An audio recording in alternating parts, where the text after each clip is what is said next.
இதுவரைக்கும் சந்திராஸ் கிச்சனை சப்ஸ்கிரைப் செய்யாதவர்கள் ரெட் கலர் சப்ஸ்கிரைப் பட்டனை பிரஸ் பண்ணி சப்ஸ்கிரைப் பண்ணிக்கோங்க. கூடவே பக்கத்தில் இருக்கிற பெல் பட்டனை பிரஸ் பண்ணுங்க. எங்களுடைய அப்டேட்ஸ் உடனுக்குடன் உங்களை வந்து சேரும்.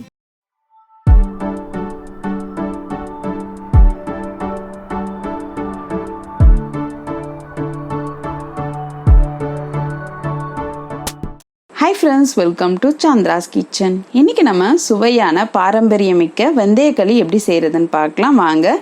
இந்த வெந்தயக்களி பார்த்திங்கன்னா அரிசியை ஊற வச்சு வெந்தயத்தை ஊற வச்சு அரைச்சி இந்த மாதிரி செய்கிறதுனாலே நிறைய பேர் வந்து பார்த்திங்கன்னா வெந்தயக்களி செய்ய மாட்டாங்க.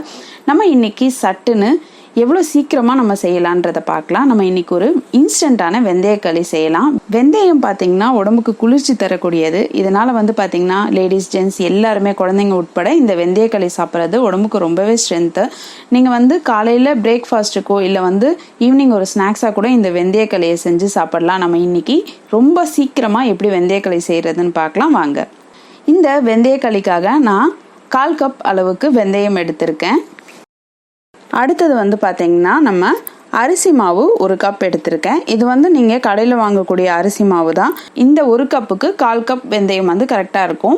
அடுத்தது வந்து 1 கப் அரிசி மாவுக்கு 1 கப் அளவுக்கு நான் வந்து வெல்லம் எடுத்து வச்சுருக்கேன். நீங்கள் வந்து வெல்லம் கொஞ்சம் இனிப்பு சுவை அதிகமாக வேணும் அப்படின்னா நீங்கள் 1/2 கப்பாக சேர்த்துக்கோங்க. நான் வந்து மிதமான அளவுக்கு இனிப்பு இருக்கணுன்றதுக்காக 1 கப் சேர்த்துருக்கேன்.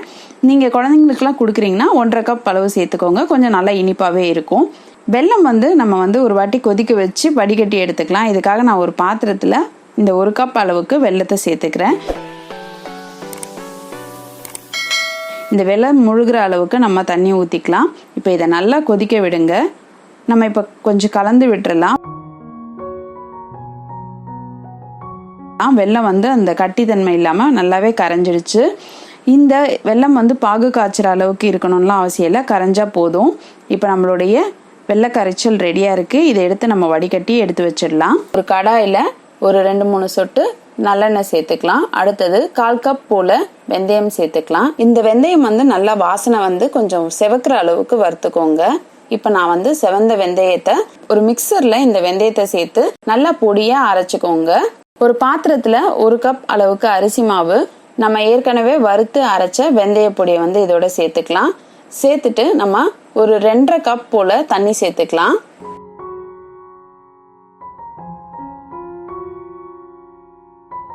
இப்போ இந்த அரிசி மாவு வெந்தயம் எல்லாத்தையும் நல்லா கலந்துக்கோங்க. இது வந்து நல்லா வந்து கட்டி இல்லாமல் கலந்து வச்சுக்கோங்க. இந்த மாதிரி நல்லா கட்டி இல்லாமல் கலந்துக்கோங்க. உங்களுக்கு வந்து இன்னும் கொஞ்சம் தண்ணி தேவைப்பட்டா இன்னும் ஒரு 1/2 கப் போல தண்ணி சேர்த்துக்கலாம். மொத்தம் வந்து நம்ம 3 கப் அளவுக்கு தண்ணி சேர்த்து நல்லா வந்து நீர்க்க கரைச்சி வச்சுக்கணும்.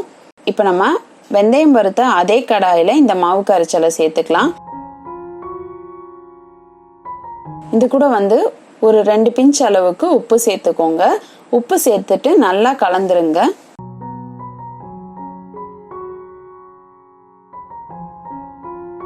நல்லா கலக்க ஆரம்பிச்சிருங்க. கைவிடாம நீங்க கலக்கலன்னா உங்களுக்கு வந்து கட்டி தட்டும். அதனால நல்லா கைவிடாம இதை நல்லா கலந்துட்டே வாங்க. அப்போ வந்து பாத்தீங்கன்னா இது எல்லாமே சேர்ந்து வர ஆரம்பிக்கும். இப்போ நம்ம வந்து நல்லா கலந்துக்கிட்டு இருக்கோம். பாருங்க கொஞ்சம் கொஞ்சம் திக்காக ஆரம்பிச்சிருக்கு. இதே மாதிரி நல்லா நம்ம கலந்துக்கிட்டே இருந்தோம்னா உங்களுக்கு வந்து ஒரு 5 நிமிஷம் கழிச்சு பாத்தீங்கன்னா நல்லா திக்காக ஆரம்பிச்சிரும். மாவு பாருங்க இப்போ நல்லா வந்து திக்காயிட்டே வருது. இது ரொம்ப சிம்பிளா நம்ம ஈஸியா செஞ்சிடலாம். இப்போ பாருங்க நல்லா திக்காயிட்டே வந்துட்டு இருக்கு. நல்லா இதை கலந்து விட்டுக்கிட்டே வாங்க.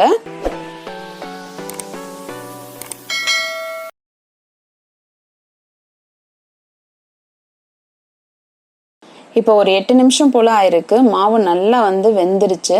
நம்ம இந்த மாவு வெந்துருச்சான்னு பார்க்க கொஞ்சம் தண்ணி தொட்டு இதை தொட்டோம்னா நம்ம கையில ஒட்டாம வரணும். அந்த பதம் வந்த உடனே ஏற்கனவே கொதிக்க வச்சு வடிகட்டி வச்சிருக்கிற வெள்ளை கரைச்சலை இதோட சேர்த்துடலாம். சேர்த்துட்டு நல்லா இதை கலந்துருங்க. இந்த வெந்தயக்களி செய்யும் போது பாத்தீங்கன்னா வாசனை அந்த அளவுக்கு வரும். உங்களுக்கு ரொம்ப சூப்பரா இருக்கும். அப்பவே சாப்பிடணும் போல ஆசையா இருக்கும்.